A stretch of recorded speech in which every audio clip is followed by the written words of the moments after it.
Hindi na mailihim Joshua Emilia nagbakasyon sa Japan.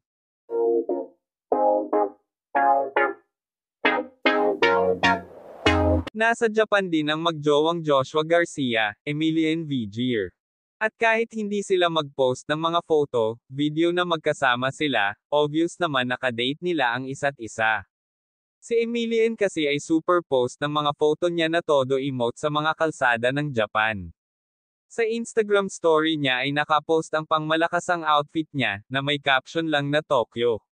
Si Joshua naman, obvious na nasa Japan din, at base yun sa view niya mula sa hotel na tinutuluyan niya, at syempre sa painting na pinost niya. Again, sa chikahan kay Joshua noon, iginiit niya na hindi niya dini-deny si 8 Girl, pero hindi rin niya bet na markang paywo yun at markang paywo yun ang pag-usapan, dahil mas gusto niyang private lang ang kung ano mang meron sa kanila, o mga ganap sa buhay nila. Bongga na markang paywo yung iparamdam niya sa mga fan kung nasaan sila, at maligaya sila.